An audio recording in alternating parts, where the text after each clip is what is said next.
tenemos que ser entendidos en los tiempos.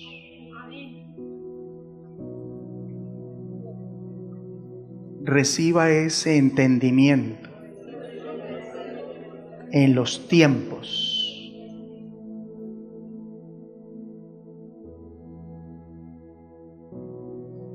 ¿Y saben de qué es tiempo? Es tiempo de tener tal confianza en Dios que nuestro sueño sea grato, que nuestra vida tenga paz, pese a lo que bien le robaría el sueño a cualquiera o lo desequilibraría mental, emocional y volitivamente. Pero a nosotros no. ¿Y qué puede robarle el sueño a alguien o desequilibrarlo en su diario vivir? Esto: la aflicción y la angustia que la misma persona se busca.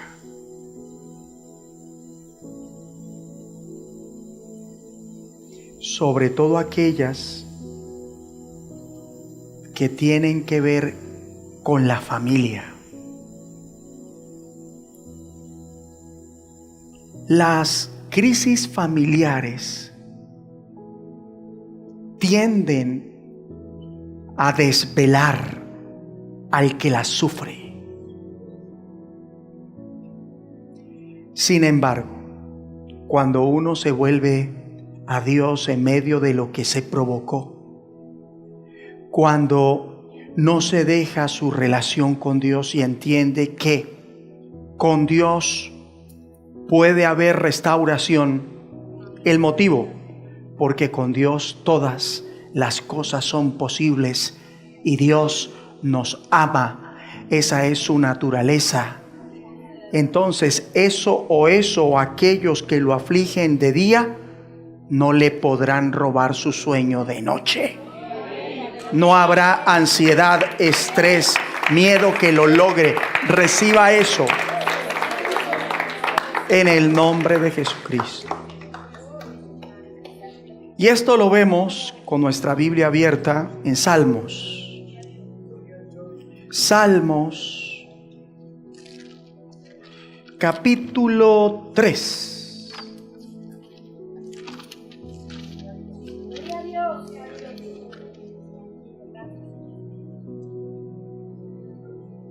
Salmos 3. Los pongo un poco en contexto en cuanto al contenido de este Salmos.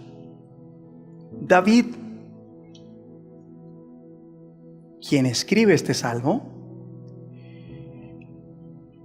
en ese momento ha pasado por esto. Ha huido de Jerusalén y los ejércitos de Absalón, su hijo, los ejércitos que inicialmente fueron los ejércitos de David, que le eran leal, ya no lo son. Gran parte de esos soldados ahora están en alianza con su hijo Absalón. David huye, está en fuga, y a ciencia cierta él no puede saber qué será de él. No sabe qué sucederá. Pudo haberse preguntado: ¿será que me localizarán? ¿Será que al despertar veré al enemigo, a mi propio hijo o a uno de sus secuaces sobre mí con su espada a la garganta o con su lanza preparados para liquidarme? O tal vez ni siquiera me despertarán, sino que me asesinarán mientras duermo, como le ocurrió a Sísara a manos de Jael, quien le clavó una estaca en la sien con un martillo mientras dormía en su tienda. Pero, ¿qué dice David acá? David va a testificarnos que duerme y duerme con confianza, a pesar de que lo afligía en gran parte David mismo se lo buscó. El motivo para que, a pesar de, pudiera dormir de noche y de día, gozar de calma y serenidad interna en su corazón, veámoslo en Salmos 3:5. Dice: yo me acosté y dormí y desperté. O sea, dormí todo lo que debía dormir. ¿Cuál fue el motivo para acostarse y dormir y despertarse al otro día sin interrumpir su ciclo de sueño? Y ojo, esto en medio de la angustia y la aflicción, en medio de situaciones estresantes, agobiantes. Dice el versículo 5: yo me acosté, dice David, y dormí y desperté. ¿Por qué? Este es el motivo: porque Jehová me sustentaba. Muchos no cuentan con Dios para que les sustente el sueño. Por eso su sueño está a la suerte. En el caso de David, y lo que nos enseña Dios por este Salmos que le permitió a él escribir, inspirado por el Espíritu Santo. ¿Qué aprendemos? Dependencia. Y en el momento que dependemos de Dios totalmente, Él no nos defrauda. Confiemos en Dios. David dice: como yo me acuesto confiando en Dios, dependiendo de Dios, pues oro, dependiendo de Dios en su amor, en su fidelidad, en la relación de pacto que tengo con Él, en medio de esta situación agobiante y desgastante. ¿Qué ha pasado? He podido dormir. Y sin interrupciones. He podido dormir todo el ciclo del sueño y despertarme sin sustos. ¿Gracias a quién? A Dios. Dios ha sido el que me ha sostenido. De Él ha dependido, no de mí ni de nadie más. Ahora, eso es lo que resulta de acostarse con fe, de echar verdaderamente sobre Dios la carga antes de ir a la cama, de estar a cuentas con Dios antes de ir a la cama, de recibir su perdón antes de ir a la cama, de pedir perdón antes de ir a la cama, de estar en paz con otros, pero antes de ir a la cama, de pedir, encomendarse a su cuidado y protección, pero antes de ir a la cama. He aquí, no se adormecerá ni dormirá el que te guarda.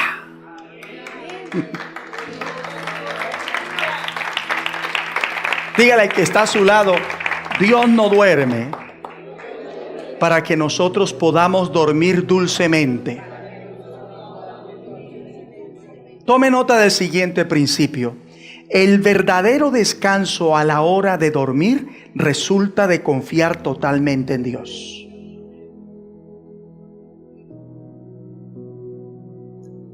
Entonces, es tiempo de acostarse en paz y dormir tranquilo y plácidamente, sin perder el descanso de la noche. Esta es una bendición de vida del Señor que no todos disfrutan, pero nosotros sí.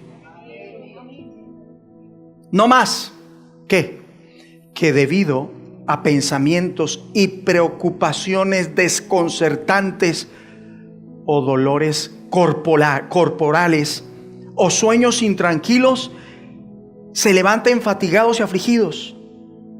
David se levantó con buena salud física, tranquilidad mental y cómodamente descansado. Entonces es tiempo de despertar cada mañana vivo y alegre, sostenido por la diestra de Dios. Y ningún sueño se compara con el sueño de la santa confianza en Dios. Recíbalo.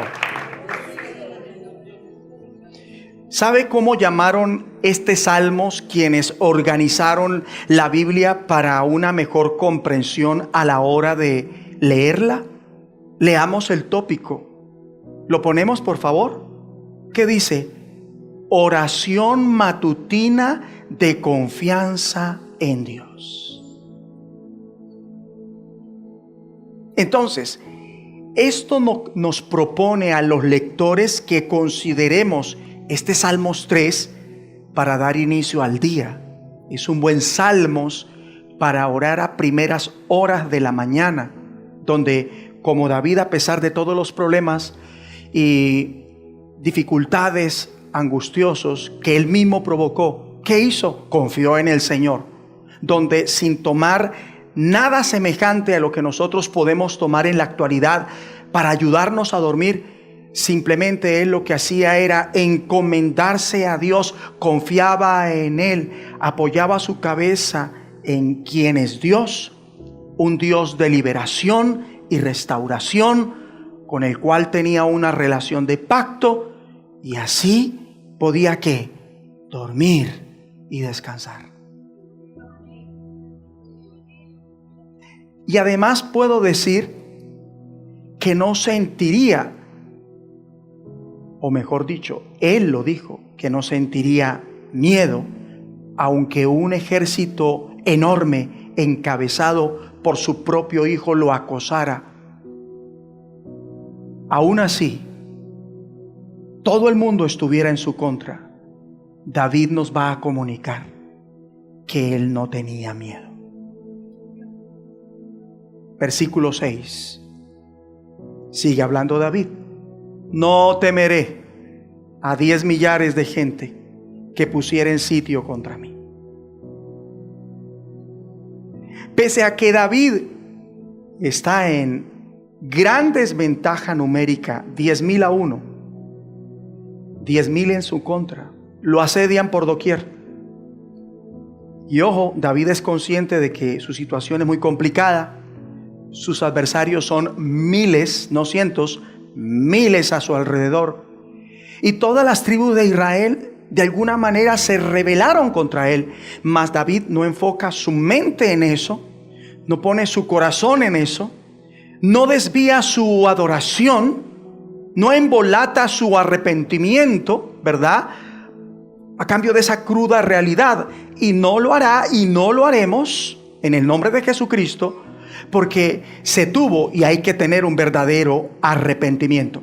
David no ignora que todo esto se lo buscó. ¿Qué? Lo que era tenso, agotador, malsano.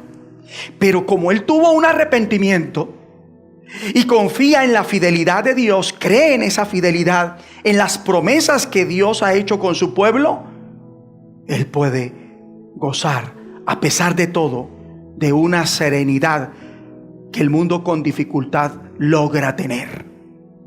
Aprendamos una verdad espiritual que es clave. Todos somos pecadores. Le hemos fallado a Dios. Hemos rayado en la desobediencia, en la rebeldía. Y aunque es verdad que las repercusiones de cada pecado varían, después de todo, por completo, todos nos hemos equivocado. Mas no debemos continuar en el error, la falla, en el fiasco. No debemos continuar en el descalabro. No es necesario, óigame, aceptar el fracaso. Con el Señor, la situación puede ser cambiada. Y el Señor, por instinto, disfruta restaurar a su pueblo. Entonces, el Señor es mi ayudador. Confiéselo. No hay excusas. Podemos sobreponernos a lo que sea o venga lo que venga, Podemos ser más que vencedores. Y en el transcurso de esa situación gozar, dicho sea de paso, de un sueño grato. Porque si no, la persona se va a enfermar mentalmente y físicamente. Se le puede enfermar la voluntad, los sentimientos, las emociones, y puede llegar a somatizar eso en su cuerpo. Y eso no es vida. Y quien estaba así sale de eso en el nombre de Jesucristo. Mire lo que dice ahora David en el versículo 7. Dice: levántate, Jehová, sálvame, Dios mío. Y cabe decir aquí que aunque David gozaba de tanta paz y tranquilidad mental y estaba tan animado que no temía a miles de hombres, no descuidó el medio correcto de liberación y seguridad. ¿Cuál? La oración a Dios.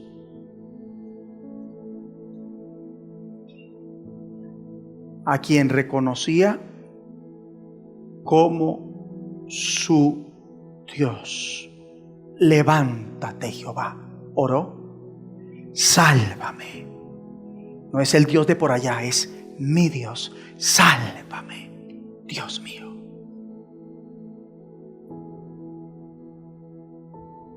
Se dirige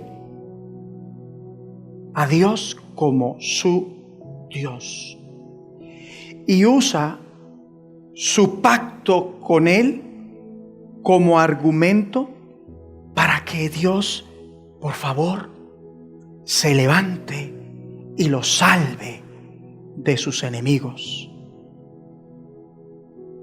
Y obviamente David creía que Dios era capaz de hacerlo, porque a Él le pertenece la salvación. Pregunto, ¿cómo está la oración en su vida? Luego, su nivel de oración es según conozca a Dios, ni más ni menos. Como usted ora, me dice cómo conoce a Dios. Cuanto usted ora, me dice cuánto conoce a Dios.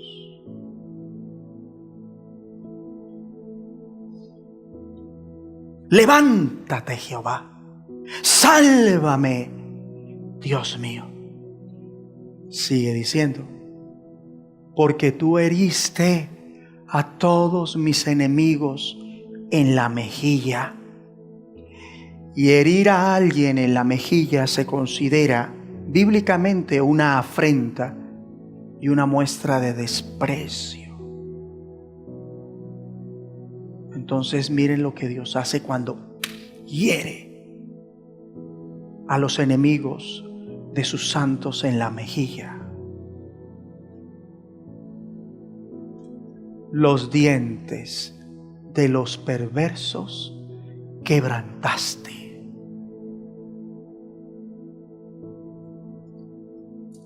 El quebrar sus dientes a este tipo de personas, ojo, los miles y miles que están acechando a David, lo hacen encabezados por su propio hijo. Y David reconoce ante Dios que son sus enemigos. Los miles y miles, estoy enfatizando para que usted tenga la línea y tenga una revelación, fueron alguna vez leales a David. Y ahora David no se tapa los ojos, dice: se volvieron mis enemigos. Y reconoce en presencia de Dios los dientes de los perversos quebrantaste.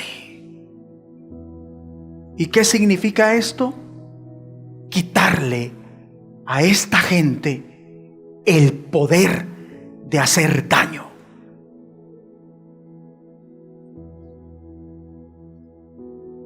tú intervienes y mis enemigos dejarán de morderme.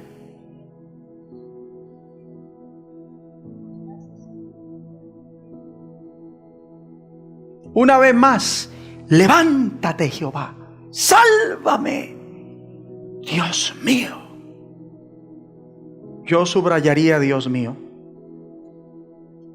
Dios mío, voy a subrayarlo aquí en mi Biblia, porque en esta Biblia no lo he subrayado.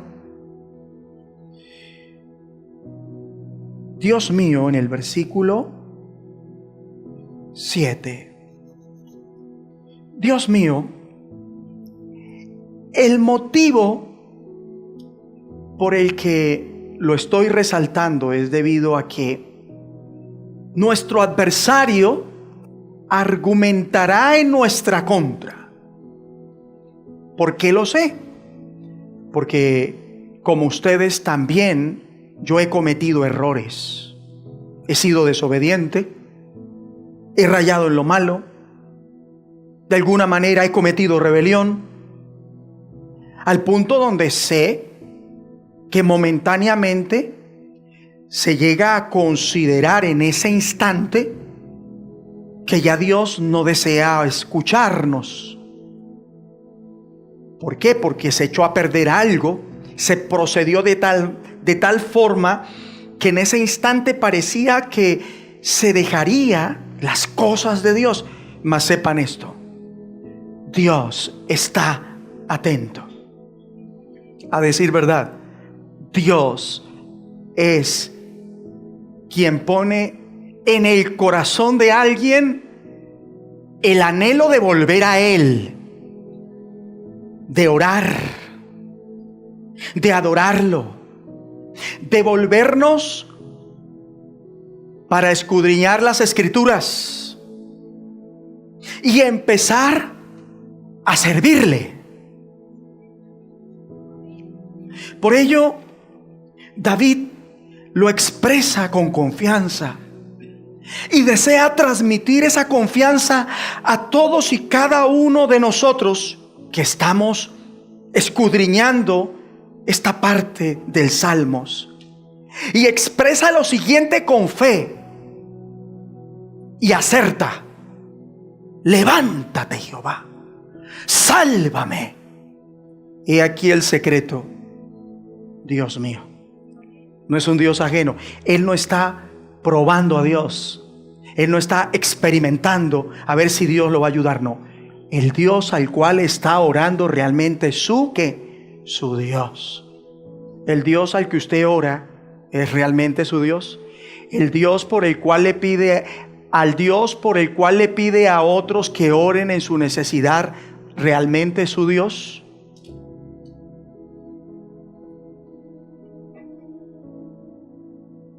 Los demás se sentirán respecto a la postura de David. Humanamente, los demás, los que lo rodean y conocen su situación en ese momento,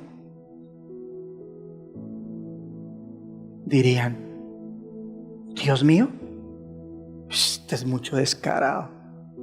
Dios mío, el Todopoderoso ya no es su Dios, caballero. ¿O se le olvida lo que hizo? A su hijo lo tiene encima con toda esa gente por sus errores. Atrevido, ¿cómo usted dice Dios mío? Dios ya no tiene nada que ver en su vida. Es que mi Dios. Pues ¿saben qué?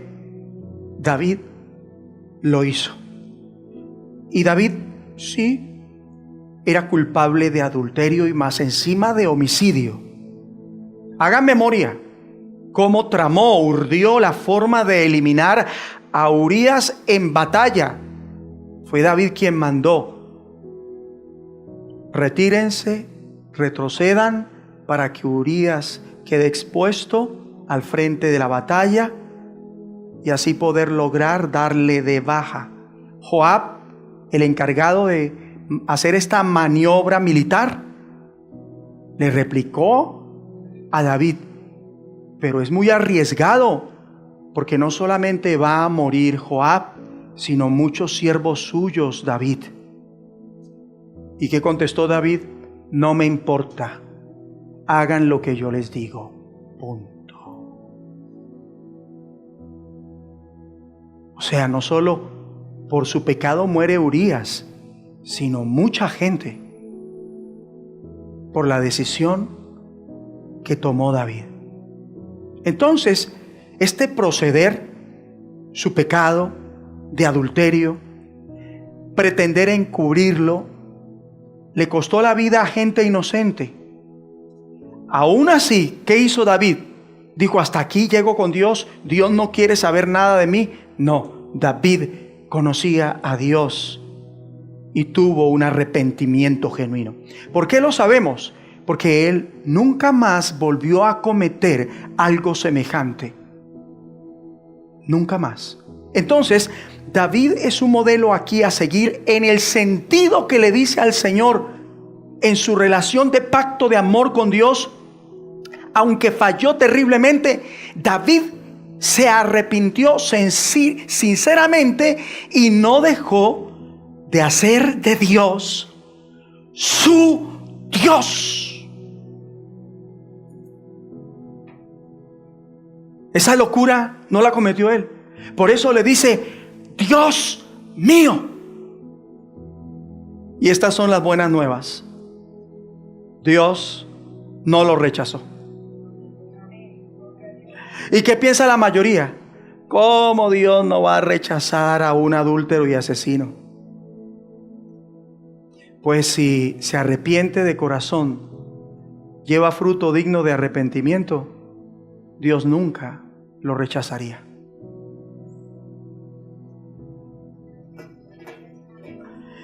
Y tal vez alguno por ahí puede que no sea culpable de tales actos, pero sí de otros semejantes.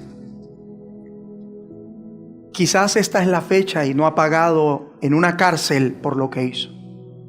O quizás ahora mismo está preso por algo semejante. Y se encuentra donde está con un sentimiento de que Dios jamás oirá sus oraciones. Yo le tengo una buena noticia: Dios sí las oirá y Dios responderá. Él obrará para traer restauración a su vida. No para evitarle las consecuencias de lo malo que hizo, pero sí para hacer que venza en medio y sobre las consecuencias del pecado que cometió. Para darle su ayuda por medio de esas circunstancias que usted o cualquiera se buscó al hacer lo malo. Y eso es precisamente lo que Dios hará. ¿Con quién? Con David. Levántate, Jehová, sálvame, Dios mío, porque tú heriste a todos mis enemigos en la mejilla. Esta expresión, los heriste en la mejilla, se refiere a la vergüenza, a la confusión. ¿Vergüenza para quiénes? A sus enemigos. ¿Cuáles eran? Ya ustedes lo saben. ¿Qué debemos entender? Que para los hijos que resentidos con sus padres, porque ellos se equivocaron, resentidos porque sus padres cometieron terribles errores, se levantan en contra de ella. ¿Quiénes? Esos hijos. ¿Qué pueden esperar esos hijos? Vergüenza de parte de Dios.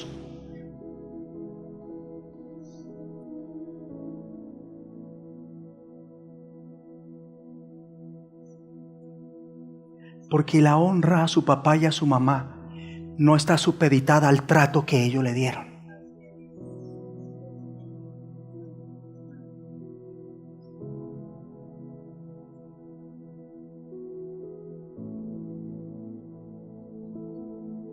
Para los que secundan a los resentidos contra sus padres, para los que le dan a esos hijos la razón a su postura odiosa hacia sus padres, porque fallaron al estar ausentes y no presentes en sus vidas, fallaron en su falta de preocupación por ellos. Para esos hijos e hijas hay vergüenza. Para quien los secunde hay vergüenza. Todo aquel que secunde a un hijo resentido, a una hija resentida contra sus padres o contra uno de ellos, recibirá de Dios vergüenza. Sí, para los que ayudan o asesoran a ese hijo, desquítese. Ese señor no puede ser su papá. Esa señora no puede ser su mamá. Usted no tiene por qué honrar. Mire lo que le hicieron. El hijo que hace sufrir a su papá o mamá por los errores que ellos cometieron con él o con ella, sepan algo, que algo tiene el sufrimiento. ¿Sabe qué tiene la angustia cuando se sufre? Nos hace orar.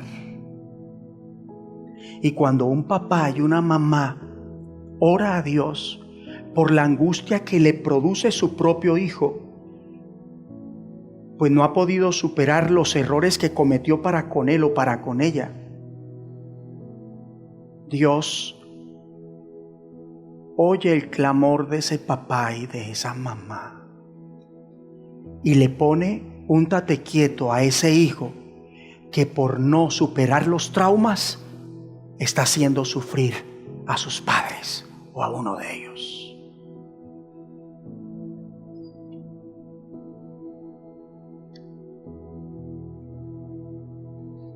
Espere vergüenza.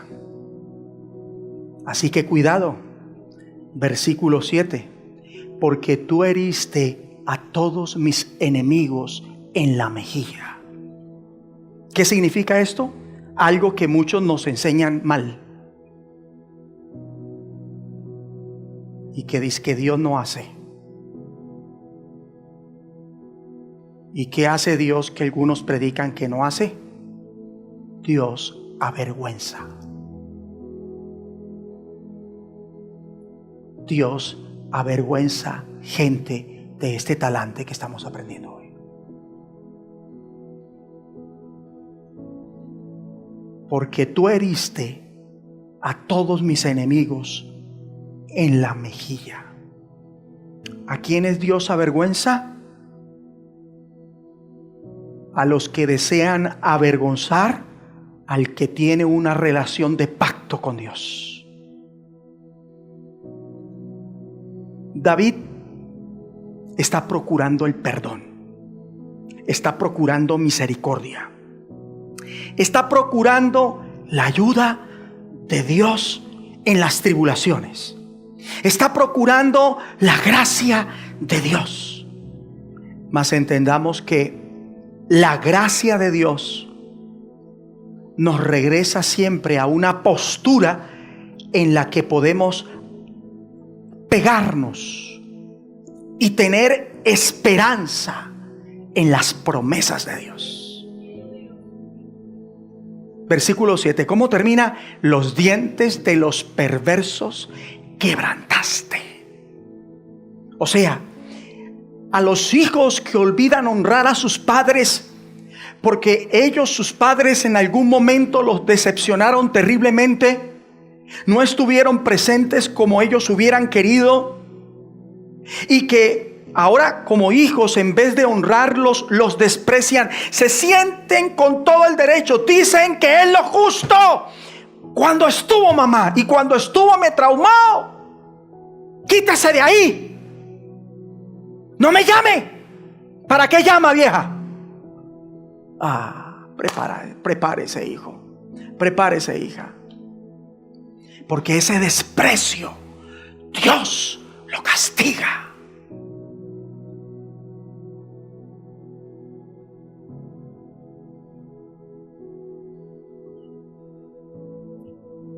Un hijo que siente odio, así sea chiquitico, contra uno de sus padres, ya está en problemas. a esos hijos, Dios permite que los dientes les sean quebrantados. Tremendo. Los vuelve muecos. Y se pueden poner una caja y reconstruir el diente, pero Dios sabe que está mueco y tiene una marca de por vida por despreciar a sus padres.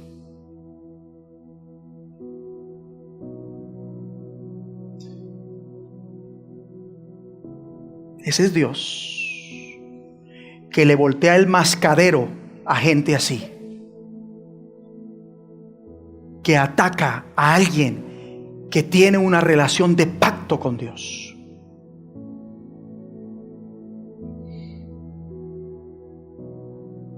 O el que ataque indirectamente a un hijo de Dios. Es grave, grave cazar una pelea con un hijo de Dios. Porque a los perversos los dientes quebrantaste.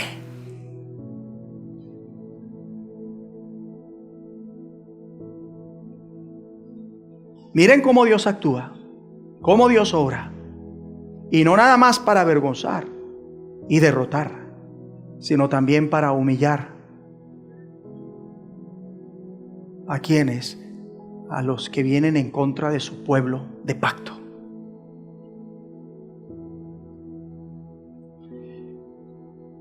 Qué bueno que Dios no haya reemplazado a Israel.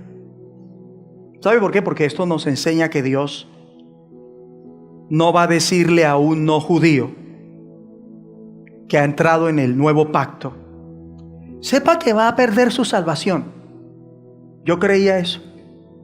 Lo voy a dejar, lo voy a negar, porque no ha vivido acorde a mis estándares. En vez de eso, ¿qué postura toma Dios? Cristo dice: he aquí, yo estoy con vosotros todos los días hasta el fin del mundo. No te desampararé, no te dejaré. ¿Acaso no es esto maravilloso?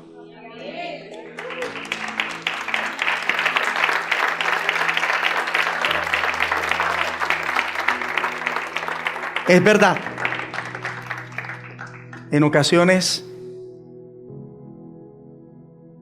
ese creyente vuelve a caer en rebelión, en derrota o desacato. Inclusive cuando se conoce la voluntad de Dios, sabiendo quién es Dios y palabras como estas, no se vuelve a esa voluntad de Dios, porque se olvida que Dios dice: he aquí, yo estoy con vosotros todos los días hasta el fin del mundo. No te desampararé ni te dejaré.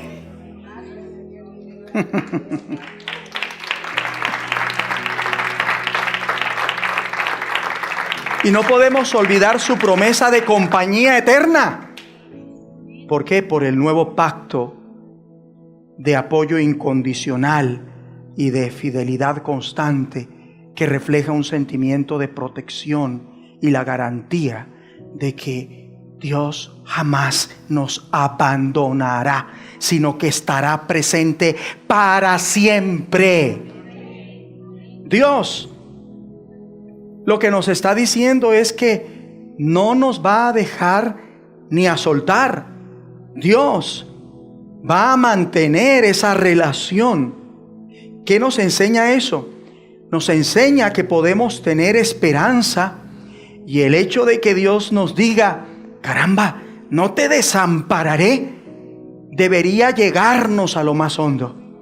¿Para qué? Para empujarnos, para estimularnos, de modo que en su momento, caramba, regresemos a Dios, retomemos la obediencia, olvidando ciertamente lo que queda atrás. ¿Y qué es eso? Ese pasado pecaminoso, esa falla, esos pecados en los que nuestro adversario desea que nos enfoquemos para que nos sintamos indignos Esos afanes, esas inseguridades deben quedar atrás. ¿Por qué? Porque Dios ya se encargó de esos pecados, se encargó de todo. Él nos ha hecho dignos, no por lo que hicimos, sino por lo que Dios hizo por nosotros. Dios nos ha recibido en su familia por la gracia, por el mensaje ¿de qué? Del Evangelio. Y estas fallas del pasado, cuanto hemos caído y pecado, todo esto ya fue solucionado de forma perfecta mediante la suficiencia de la cruz. Fueron lavadas por la sangre de Cristo esas fallas. Entonces, ese fracaso debemos olvidarlo y no vivir más en el pasado, esclavo del pecado, con mea culpa y azotándonos. No, sino más bien extendiéndome a lo que está delante. ¿Y qué es eso? La voluntad de Dios para su vida. Pregunta: ¿va a ser derrotado por su pasado? ¿O por fin hoy ha creído que ha sido verdaderamente libre, liberado de su pasado, con el propósito de que podamos perseguir esas cosas futuras que Dios tiene para nosotros? Y mucho cuidado, usted deja de estar discapacitado por su pasado. A usted no lo discapacita más su pasado. Recíbalo. Reciba el perdón de Dios. Si usted cree en el poder del perdón, reciba el perdón de Dios. ¿Y sabe qué va a hacer? Se va a esforzar hacia las cosas que están delante suyo, que obviamente sean la voluntad de Dios para su vida. Usted se extiende hacia ellas, prosiguiendo a la meta donde Dios quiere que usted esté, una vida de reino, al premio del supremo llamamiento de Dios en Cristo Jesús. Y oído, viviendo fiel y obedientemente cumplimos con el llamado de Dios por nuestra fe en Jesucristo, que es una gran bendición. Si me preguntan cómo usted ve a la iglesia hoy, lo veo solamente en la voluntad de Dios, persiguiendo los objetivos de Dios. Y Dios por esto levantándolo. Y habiendo sido levantado, usted verá las cosas de forma distinta, bajo una nueva perspectiva, una perspectiva celestial. Y esa perspectiva, a su vez, dándole la oportunidad de cantar victoria, de vencer al adversario. Porque usted va a ver las cosas de la forma que debe verlas para realizar las cosas y alcanzar las cosas que Dios desea que alcance. ¿Sabe qué va a ver usted claramente, sin dificultad, a partir de hoy? Los ataques del adversario, quien es mentiroso. Usted será capaz de discernir esos engaños. Usted va a identificar sus intenciones, sus tácticas tal y como son. ¿Para qué? Para que a su vez sea capaz de responder victoriosamente sobre todo ello. Recíbalo. 8. La salvación es de Jehová. Tremendo, no es mía. No es mía. Tremendo, ¿no? No es mía. No es algo que pueda perder tampoco, porque la salvación es de ¿quién? No es mía. Es de Jehová. La salvación no se puede perder. Tampoco es algo que se pueda desechar, porque es de ¿quién? El motivo le pertenece a Él. Y Él no me va a dejar. Mire, hay más probabilidad de que me deje quién sabe quién a que Dios me deje. Dios a mí no me va a soltar. Por consiguiente, esa salvación que le pertenece a Él, porque Él es la salvación y yo estoy con Él eternamente, entonces Él nunca se apartará de mí. Voy a experimentar la salvación. No tiene nada que ver con lo que yo haya hecho, sino con qué pacto estoy metido. Si estoy relacionado, implicado, ¿en cuál pacto? En el nuevo pacto de amor que Dios ha establecido por la sangre de su Hijo unigénito. ¿Quién es Él? Jesucristo. entonces, por cuanto estoy metido en ese pacto, puedo estar seguro, puedo estar tranquilo.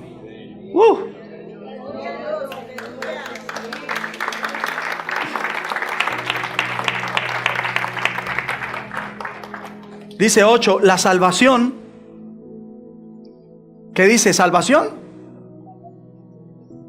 No es lo mismo ese carro que el carro. Esa casa que la casa. Aquí estamos hablando de no una salvación cualquiera. Estamos hablando de ¿qué? Es la salvación. Estamos hablando de la propia, la original, la única. ¿Es de quién? De Jehová. Y mire cómo termina: sobre tu pueblo sea tu bendición, Selah. Mire, todo lo que se necesita para ser del pueblo de Dios es ¿qué? Salvación. Ser salvos.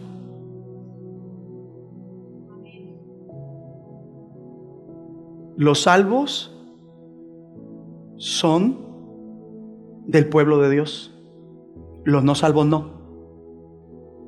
Son del pueblo del diablo. Porque en este mundo se es hijo de Dios o hijo del diablo, no hay más.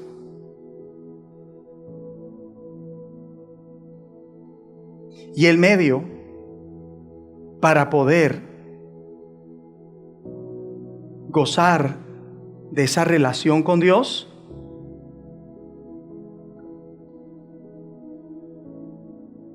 es un medio en el que Dios perdonará nuestros pecados. Dios ya ha realizado la obra. ¿Para qué? Para que nuestros pecados, todos nuestros pecados, puedan ser lavados y perdonados eternamente. Hermoso. Hasta el punto que Él jamás los volverá a recordar. De ahí que sea tan sabio para nosotros tener esa relación de nuevo pacto con Dios. Es muy inteligente. Y oído, voy a hacer un llamado. Si hay alguien que dude sobre dónde se encuentra espiritualmente, que tenga cierta ansiedad, miedo, ¿por qué no achaques? Quiero que pase aquí adelante. Pase aquí adelante.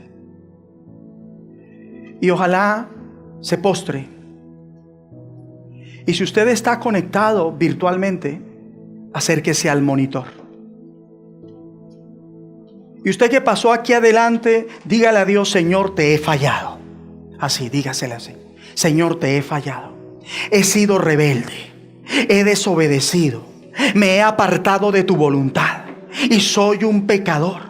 Mas en este momento me arrepiento, me vuelvo a ti y deseo ser liberado del pecado en mi vida y de las consecuencias eternas del pecado. Dígale a Dios: creo en tu muerte, creo en esa cruz, que derramaste tu sangre para redimirme, para pagar ese precio de culpa por el pecado, para que yo pueda ser perdonado. Y te invito a ser el Señor de mi vida. Y entro en un pacto de amor, en el que deseo de mi corazón servirte. Ese es el deseo de mi corazón: andar contigo, obedecerte. Aunque mi salvación no depende de mi obediencia, pero porque te quiero servir, obedecer, entro en tu pacto de amor y así poder conocerte. Pues ya que, como yo entienda el Evangelio, eso determina si te quiero servir. Pero me has hecho entender el Evangelio. Te quiero servir.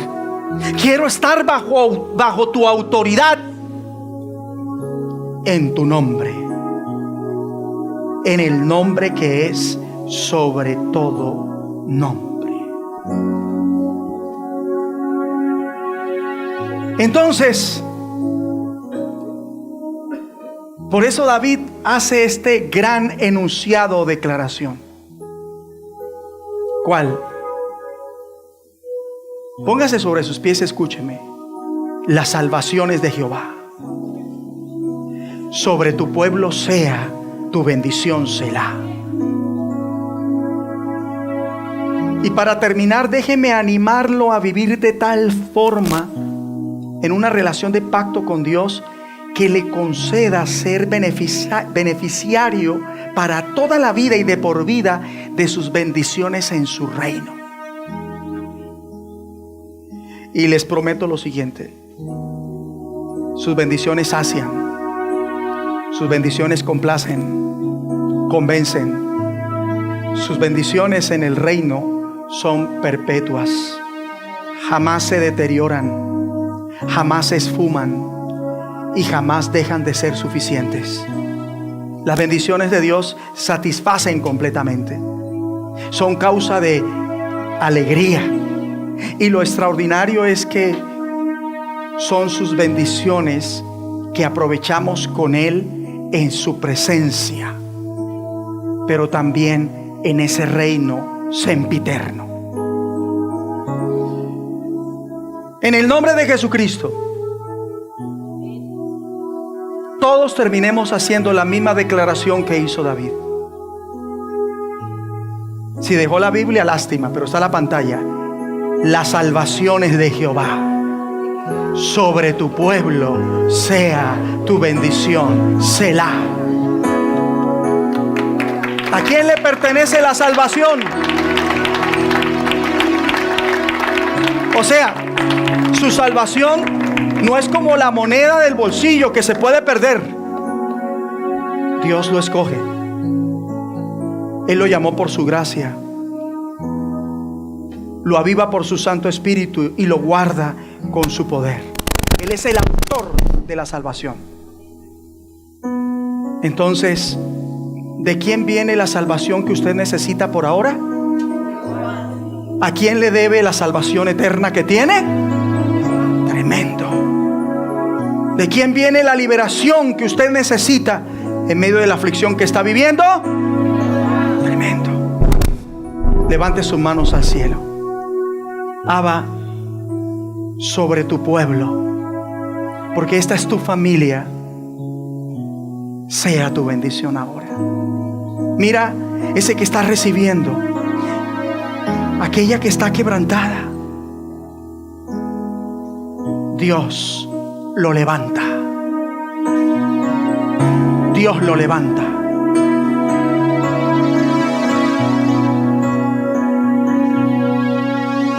Dios lo levanta. Dios lo levanta. Dios lo levanta. Dios lo levanta.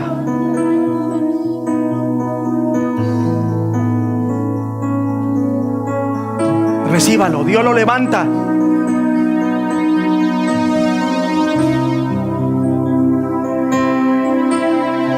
Pero también se levanta. Mire,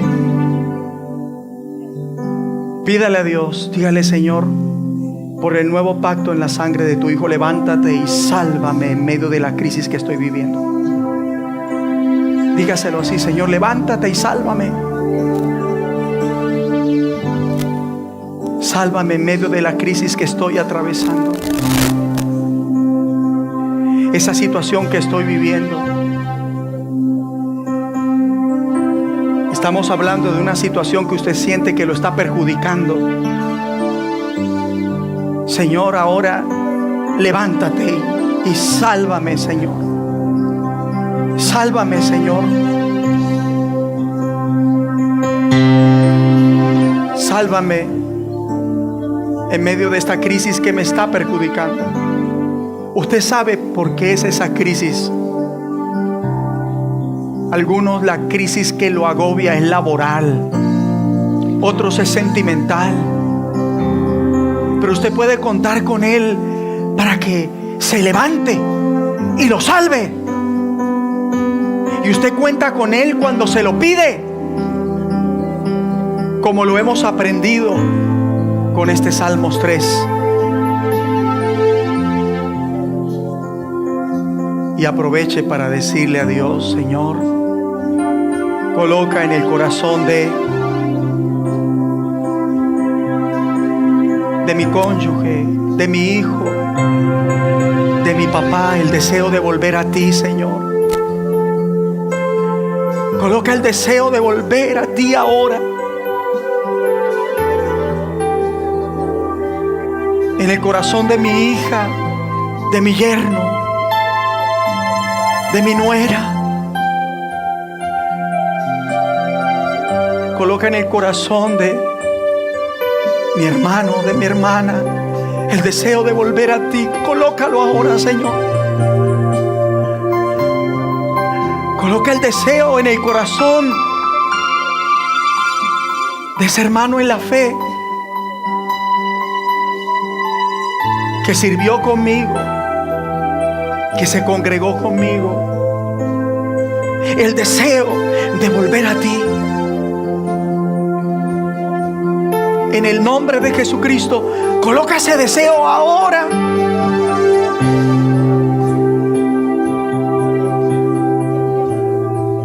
Y Dios, gracias por recordarme, afianzarme en que no me vas a soltar. Gracias por tu fidelidad, porque tú vas a mantener la relación que tengo contigo, que la iglesia tiene contigo. Y con sus manos levantadas al cielo, dígale: Señor, yo creo que he sido verdaderamente libre. He sido liberado de mi pasado.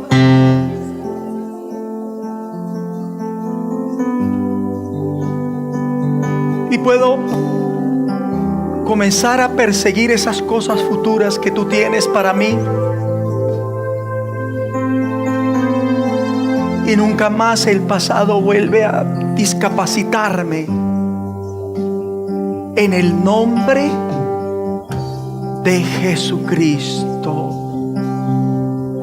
Amén. Y amén. Lo hemos recibido. Gracias, Señor. Lo hemos recibido. Dele ese aplauso al Señor. Lo hemos recibido. Lo hemos recibido. En el nombre de Jesucristo. Gracias, Abba.